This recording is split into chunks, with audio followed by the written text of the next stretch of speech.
बातों को लेकर लगातार मुखर होकर बात करती है।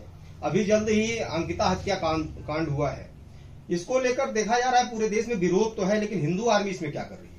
नहीं, देखिए, ये प्रेस वार्ता ही उसी के संबंध में हम लोगों ने बुलाई है।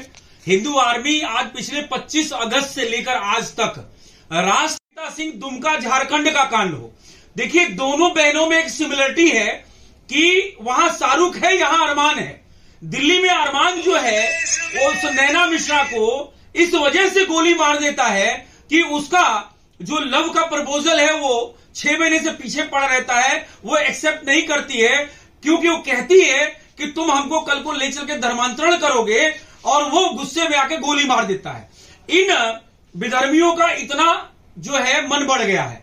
यही अंकिता सिंह का जहां तक बात है, दुमका का जो जंगल कांड हुआ है, पेट्रोल जलाकर उस शाहरुख ने मार दिया हमारी बहन को। तो मैं या हिंदू आर्मी का जो वक्तव्य बयान गया है या जा रहा है, उसमें हम जो मांग रखे भारतवर्ष से कि जैसे हमारी बहन तड़पते हुए जो अंकिता ने अपनी बात रखी और बयान दिया, मरते हुए कोई भी झूठ नहीं बोलता है, और उस लड़की ने, उस बहन ने, हमारी हिंदू बहन ने ये बयान दिया कि जैसे मैं तड़प के मर रही हूं उसी तरह से वो शाहरुख मरना चाहिए। वो शाहरुख जो है वो, मैं हिंदू आर्मी तो कहती है कि भारत की जनसंख्या 141 करोड़ है, 141 करोड़ में 41 करोड़ ये सारे के सारे शाहरुख हैं। क्योंकि आज अंकिता, ये आसिफा होती अंकिता की जगह या नैना मिश्रा की जगह, तो आज पूरे देश में कैंडल मार्च हो रहा होता, और जितने भी बॉलीवुड के नचनिया वो भाड़ हैं वो कहीं ना कहीं दिल्ली में जंतर मंतर पे कैंडल मार्च कर रहे होते, मुंबई में कर रहे होते। लेकिन आज सारे के सारे जो है दलाल, ये सारे के सारे भाड़ और देश के जो ये 41 करोड़ विधर्मी हैं, जो राक्षसों के वंशज हैं, जो अपनी बहन से विवाह करने वाले, जो 25 बच्चे पैदा कर इस देश में गजवाए हिंद लागू करना चाहते हैं, उनको सांप सूंघ गया है। असदुद्दीन ओवैसी जैसे लोगों को सांप सूंघ गया है। आप समझिएगा, एक भी वक्तव्य कांग्रेस गवर्नमेंट से नहीं आ रहा है। वहां पे हेमंत सोरेन और कांग्रेस का मिली भगत की सरकार है, और वहीं पे हेमंत सोरेन एयरलिफ्ट करके, फ्लाइट से और हेलीकॉप्टर से अपने विधायकों को हिडन करने का, छुपाने का काम कर रहा है ताकि सरकार बच जाए। लेकिन वही हिंदू बहन हमारी अंकिता 6 दिन तड़पती रही अस्पताल में, एक सरकारी कर्मचारी तक मिलने नहीं गया। जैसे कि देखा जाए तो 41 एयर एम्बुलेंस हैं झारखंड में, उसके बावजूद अंकिता को एक भी एम्बुलेंस मुहैया नहीं कराई गई। इस पर वहां की सरकार को कुछ कहना चाहते हैं? साजिश, इसके पीछे पूरा का पूरा जो एक वामपंथी गैंग है, एक लॉबी है जो अंकिता सिंह के मरने के बाद भी उनको डिफेंड करने पे लगी है कि हमारे पास ऐसे आपराधिक मामले रोज आते हैं। ये कहना है वहां के मुख्यमंत्री हेमंत सोरेन का।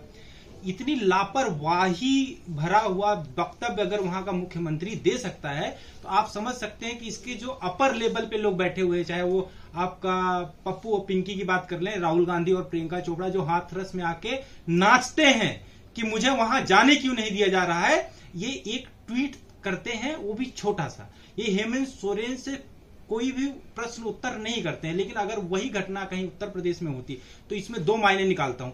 अगर ये घटना कहीं गलती से उत्तर प्रदेश या आसाम में होती तो ये जो बेधर्मी था शाहरुख खान, ये पैजामे में मूतता हुआ पाया जाता, पहली चीज।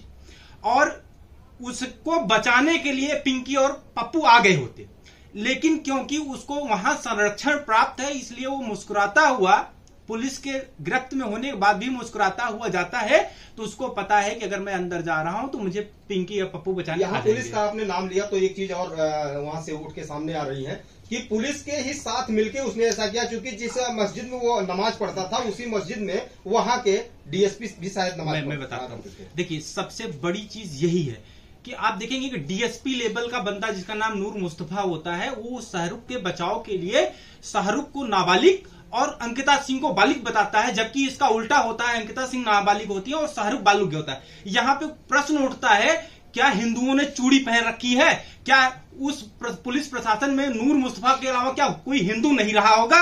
या आप किसी भी डिपार्टमेंट में क्या कोई हिंदू नहीं है? लेकिन हाँ, हिंदुओं का कायरता का तेल उनके ऊपर चढ़ा हुआ, बिना पैसे लिए एक हिंदू दूसरे हिंदू की मदद करने को तैयार नहीं होता है, जिसकी वजह से आज ये सिचुएशन खड़ी हुई है। दूसरी चीज, हिंदू आर्मी का जहां तक सवाल है, हिंदू आर्मी ने बढ़ चढ़ के कपिल मिश्रा जी के नेतृत्व में जितना हो सका 25 से 30 लाख रुपए का जो भी फंड रेजिंग हुआ, जो हिंदू आर्मी मदद कर सकती है मदद की और उस पीड़ित तक पहुंचाया, और जो न्यायिक लड़ाई है उसमें भी मदद करने का पूरा भरोसा दिलाया। लेकिन वो घटना घटित होने के तुरंत बाद 25 अगस्त को आप देखेंगे वही घटना रिपीट होती है। कहां पे? दिल्ली में, नैना मिश्रा के साथ। सबका सार देखेंगे तो मेरा अब्दुल ऐसा नहीं है कहने वाले लड़कियों को बता देना चाहता हूं, इंस्टाग्राम पे नाचने के अलावा अगर आप देखेंगे तो आपके हिंदुत्व के लिए इतने अच्छे अच्छे भजन है, उस पर भी आप लोग अच्छे स्क्रिप्ट से काम कर सकते हो। और इन बेधर्मियों से बचने की आवश्यकता है। अगर आपको आने वाले समय में पेट्रोल से जलाया ना जाए तो इसका सिर्फ एक कारण है कि आप बेधर्मियों से अभी ही दूर हो जाओ। हिंदू आर्मी चीफ सुशील तिवारी जी इस पर क्या कहना चाहेंगे कि लड़कियां जो हैं, जैसे आपने एक बयान अभी दिया कि लड़कियां कहती हैं मेरा अब्दुल कह लीजिए, अब्दुल कह लीजिए, कुछ भी कह लीजिए, ऐसा नहीं है, उस पर क्या कहेंगे आप? नहीं, देखिए ऐसा है, हिंदू आर्मी स्पष्ट अपनी वक्तव्य में ये बात कहती है आपके इस प्रेस वार्ता के माध्यम से कि जिस तरीके से उस बहन को उस शाहरुख ने जलाया है, अगर संविधान अधिकार देता है, यहां की न्यायिक व्यवस्था में अधिकार देती है, तो हम उसको बीच चौराहे पे अपनी तरीके से, उसी तरीके से जिस तरीके से अंकिता पे पेट्रोल डाल के उसने जलाया है, हम उसको उसी तरीके से सजा देना चाहते हैं। और आपको बता दें, इसमें कहीं ना कहीं हमारी जो मांग है वो राष्ट्रीय स्तर पर वो भव्य रूप लेती चली जा रही है। और अगर तत्काल प्रभाव से अगर हमको परमिशन नहीं मिलता है तो उसको तत्काल प्रभाव से फास्ट कोर्ट के माध्यम से उसको फांसी की सजा तत्काल में उसको, और नैना मिश्रा को जिसने गोली मारी है अरमान को, इन दोनों राक्षसों को मिलना चाहिए। ये हिंदू आर्मी मांग करती है। और जहां तक देश में मतलब भ्रम करने की बात है तो आपको बता दें, अभी यही कोई अपने हिंदू में अगर कोई दलित स्वर्ण होता, दलित ठाकुर होता, दलित ब्राह्मण होता, दलित बनिया होता, तो यहीं पे चंद्रशेखर रावण जो पीएफआई का एजेंट है, जो दलाल है, और वहीं पे ओम प्रकाश राजभर जो इंटरनेशनल नचनिया है, जो उत्तर प्रदेश में अभी योगी जी के सामने गिगड़ा रहा है, वहीं पे जीतन राम मांझी बिहारी, वहीं पे जो बिहार का जीतन राम मांझी, ये भी पीएफआई का एजेंट है, वहीं पे ये कठपुतली सरकार जो हिंदू विरोधी सरकार है नीतीश गवर्नमेंट की या हेमंत सोरेन की, ये सारे के सारे नाच रहे होते। लेकिन ये सारे के सारे ये जो भाण है, ये जो इंटरनेशनल नचनिया है, जो पीएफआई के दलाल हैं, इनके मुंह पे बिल्कुल सिल गई है। ये एक शब्द कोई भी नहीं बोल रहा है। न मोमबत्ती गैंग आ रहा है, न बॉलीवुड गैंग आ रहा है, न लेफ्टिस्ट आ रहे हैं, न वामपंथी आ रहे हैं, कोई भी विधर्मी नहीं आ रहा है। लेकिन वही अगर हिंदुओं के बीच का मामला होता तो हाथरस जैसा कांड, चाहे वो दिल्ली का कांड हो नैना मिश्रा का, और चाहे दुमका झारखंड का कांड हो, अभी सारे विधवा विलाप कर रहे होते। लेकिन चूंकि दोनों जगह हिंदू, एक जगह क्षत्रिय, एक जगह ब्राह्मण की लड़की मारी गई है, हिंदू की लड़की मारी गई है, हिंदू की लड़की प्रताड़ित की गई है, तो वहां पे ये सारे के सारे राक्षस, ये दानव, ये गाय के मांस खाने वाले, ये सारे के सारे चुप हैं। तो हमारा इसी वजह से ये इस प्रेस वार्ता हमको करना पड़ा कि हम अगर तत्काल प्रभाव से फास्ट कोर्ट के माध्यम से इन विधर्मियों को, इन अधर्मियों को, इन राक्षसे के वंशज को, इन सपोलों को अगर सजा कोर्ट नहीं दे सकती तो हिंदू आर्मी राष्ट्रव्यापी इसको आंदोलन छेड़ेगी। और आप इसको देखेंगे, अगर सजा नहीं मिलती है तो हम इस प्रेस वार्ता के माध्यम से राष्ट्रव्यापी आंदोलन करने की चेतावनी देते हैं और दूसरा, जल्द से जल्द सजा देने की मांग करते हैं। कितना समय आप सरकार को देंगे? जिस तरह से जघन्य अपराध हुआ है और अपराधी मुस्कुराते हुए जा रहा है और सरकार कह रही है कि ऐसा होता रहता है, कितना हिंदू आर्मी समय देगी? नहीं, मुस्कुराते हुए तो इसलिए जा रहा है कि वहां सरकार ही राक्षसों की है, दानवों की है, ठीक है, देश विरोधी सरकार है। अगर यही योगी सरकार में होता तो शायद कोर्ट पहुंचने लायक नहीं होता, स्ट्रेचर से उसको भेजा जाता। ठीक है, संवैधानिक प्रक्रिया है, हम वेट कर रहे हैं। हम जो अगली प्रेस वार्ता होगी उसमें हम इसको समय देंगे। हम अभी वॉच कर रहे हैं कि स्थिति दोनों कोर्ट की क्या है और हमारे कार्यकर्ता लगे हुए हैं चूंकि आज एक राजस्थान से चल के हमारा एक नायक, जिसको सुभाष नायक आप अंग्रेजी में हीरो कह सकते हैं, वो हमारे उपाध्यक्ष हैं झुंझुनू राजस्थान के, वहां से चल के 8,227 किलोमीटर का सफर पे निकले हैं। तो हमने एक संयुक्त प्रेस वार्ता आज किया। आज राजस्थान से हमारे सुभाष नायक जी भी आए थे, तो हमने कहा ये संयुक्त प्रेस वार्ता हम करें दोनों मुद्दों पे। 12 ज्योतिर्लिंग का दर्शन करने ये निकले हैं और ये पूरे भारतवर्ष में युवाओं को जगाएंगे और 3.5 लाख कार्यकर्ता हिंदू आर्मी के इनको साथ देंगे। लेकिन मुद्दा है यहां अंकिता का और नैना मिश्रा का। दोनों को न्याय दिलाने के लिए हिंदू आर्मी अपनी एड़ी चोटी एक करेगी, इसमें कोई डाउट नहीं है। इसमें एक जो सबसे बड़ा रोल है वो मीडिया का होता है। आप देखेंगे तो अंकिता हत्याकांड में ये जो वामपंथी मीडिया कह सकते हैं या जो पेड न्यूज कह सकते हैं, ये जैसे आप नाम ले लेता हूं, एनडीटीवी हुआ, टाइम्स ऑफ इंडिया हो गया, जिनको बाहर से फंडिंग होती है, ये अगर कोई हिंदू विरोधी एजेंडा होता है तो उस पर बहुत तेजी से काम करते हैं। आप देखिएगा एनडीटीवी ने जब शाहरुख ने गोली चलाई थी तो उसका नाम अभिषेक बताया था, और यही टाइम्स ऑफ इंडिया इसने क्या छापा हुआ है, जो अभी वहां पे शाहरुख ने अंकिता का मर्डर किया तो शाहरुख का नाम बदल के उसने अपने आर्टिकल में डाला हुआ है कि अभिषेक, कि ऐसा क्यों होता है। अगर कोई हिंदू होता है तो उसको हिंदुत्व तो आतंकवाद करके ये लोग पेश करते हैं, लेकिन जब एक धर्म विशेष से कोई ऐसा घटना को अंजाम देता है तो ये लोग उसको छिपाने का काम करते हैं। आप देखेंगे अल्ट न्यूज का पत्रकार जुबेर, जो अभी कुछ दिन पहले किसी मामले में जेल में गया था, उससे बाहर इतनी फंडिंग हुई थी कि उसने जो है हिंदुओं के आस्था को अपमानित करने के लिए तमाम ट्वीट्स किए हुए थे। तो जो आप लोग हैं, आप मीडिया से, आप लोगों की आवाज को भी दबा दिया जाता है, उसकी रीच को कम कर दिया जाता है, हमारी आवाज को दबाने की कोशिश की जाती है इन पेड मीडिया के द्वारा, वामपंथियों के द्वारा। नहीं, जैसे एक सवाल उठता है कि जब भाजपा की नेता नुपुर शर्मा एक बयान बस जारी करती हैं कि आप इनके धर्म में ऐसा होता है, तो उनको पार्टी से भी निकाला गया, सारे कुछ किया गया, तुरंत एक्शन मोड में आ गए, लेकिन इतना बड़ा जघन्य अपराध हुआ और अभी बिल्कुल सन्नाटा है। बस यही चीज तो सोचने की है। आप नुपुर शर्मा की बात कर रहे हैं, बीती हुई बात कर रहे हैं, मैं करंट की बात कर रहा हूँ, राजा सिंह की। राजा सिंह जी अभी जेल में है, हिंदू आर्मी उनका पूर्ण समर्थन करती है और उनके साथ में खड़ी है। समस्या सिर्फ इतनी है कि वो कहेंगे तो अच्छी बात और हम कहेंगे तो बुरी बात।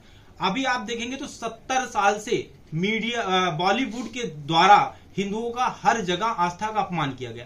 हिंदुओं ने कमर कसी, केवल एक बार बॉयकॉट बॉलीवुड का एक पूरा कैंपेन चलाया और लाल सिंह चड्ढा जैसी फिल्म को एकदम नस्तो नाबूद कर दिया। तो कहने का मतलब हमारे पास, जैसा कि हम हिंदू आर्मी कहते आ रहे हैं, हमारे पास एक बहुत बड़ा हथियार है जो संविधान के दायरे में आता है, इनका हर तरह से बहिष्कार कर दें। अगर इनका बहिष्कार कर देंगे तो ये हर हालत में नस्तो नाबूद होना है, और हिंदू आर्मी हमेशा कहती है कि इनका हर तरह से बहिष्कार करिए। इस मकसद में तो हिंदू आर्मी कामयाब हो गई, क्योंकि कई फिल्मों को आपने बाइकाट किया, एक मुहिम चलाई, और आज देखिए बिल्कुल देखिए, जहां तक टाइगर राजा सिंह की बात है तो तेलंगाना का उभरता हुआ योगी है, जैसे योगी आदित्यनाथ है वो उभरते हुए योगी हैं। ठीक है, भाजपा ने तत्कालिक सस्पेंड किया है, क्योंकि भाजपा एक डिसिप्लिन कमेटी है, उन्होंने किया है। लेकिन आपको एक बात बता दें, जो मुनव्वर फारूकी था उसने एक बार नहीं सैकड़ों बार जो है हमारे देवी देवताओं का इस कॉमेडी के माध्यम से अपमान किया। हमने उसका तन से धड़ जुदा नहीं किया। वहीं पे राजा सिंह ने उचित मांग करी कि ऐसे राक्षस को, यहां पे जो देवी देवताओं का अपमान करता है, हिंदुओं के आस्था से खिलवाड़ करता है, ऐसे व्यक्ति को यहां पे परमिशन न दिया जाए अपना कॉमेडी शो करने का। लेकिन वहां की तेलंगाना सरकार ने, चंद्रशेखर राव ने किया। कहने का तात्पर्य, जब हिंदू आर्मी कहती है, जो अखंड भारत का मांग करते हैं, अखंड भारत हम पाकिस्तान को ही नहीं कहते, अफगानिस्तान को ही नहीं कहते, हम सिंध प्रांत को ही नहीं कहते, हम बलूचिस्तान को भी नहीं कहते, वो तो हमारे हिस्से में है ही। चाणक्य काल में वो अखंड भारत था और हम उसको लेके रहेंगे। लेकिन हमारे भारत में भी जो खंड हुआ है, तेलंगाना खंडित है, पश्चिम बंगाल खंडित है, छत्तीसगढ़ खंडित है, झारखंड खंडित है, बिहार खंडित है। समझिएगा, भारतवर्ष के अंदर भी खंडित प्रदेश हैं। अगर यहां भी राष्ट्रवादी सरकारें नहीं आई तो ये समझिए, ये अभी हम पहले घर में ये जो हमारे अंदर में जो देश हैं, वो एक तरह से पाकिस्तान, मिनी पाकिस्तान बन चुके हैं। हमें उनको लेने का, अखंड भारत का पहला चरण जो है वो ये है। उसमें बड़ी मुश्किल से राष्ट्रवादी पार्टियां 18-17 राज्यों में अभी तक जो है कब्जा पा पाई है। लेकिन अभी भी 29 प्रांत और 9 केंद्र शासित प्रदेश हैं, जिसमें अभी पूरा भगवा झंडा और तिरंगा झंडा फैलना बाकी है। नहीं तो बाकी राज्यों में तो ये विदर्भी पाकिस्तानी झंडा लहरा ही रहे। तो वही हाल तेलंगाना का है। चंद्रशेखर राव को ये पता है कि मैं असदुद्दीन ओवैसी के कठपुतली हूं, उसके जेब में रहने वाला एक मतलब बिल्कुल एजेंट हूं, तो मैं कैसे जो है उनके लोगों को नहीं करने दूंगा कॉमेडी शो और हिंदुओं का अपमान होता रहे, उसको कोई फर्क नहीं पड़ता। क्योंकि तेलंगाना वहीं जहां चंद्रशेखर राव की सरकार है वहीं भी सबसे ज्यादा गो हत्या आज हो रही है, छत्तीसगढ़ में वहीं गो हत्या हो रही है। तो फिलहाल टाइगर राजा सिंह के साथ हिंदू आर्मी कर्मठता के साथ खड़ी है, भारतीय जनता पार्टी भी इंटरनली खड़ी हुई है, वो ठीक है, कुछ उनकी चीजें हैं। और जहां तक बात है अगले चुनाव में आने दीजिएगा, राजा सिंह मुख्यमंत्री का वहां का अकेला कैंडिडेट, इकलौता कैंडिडेट है। और आने वाले मतलब समझ लीजिए हेमंत बिस्वा शर्मा के बाद अगर कोई नाम आ रहा है तो वो टाइगर राजा सिंह का आ रहा है। बहुत बहुत धन्यवाद।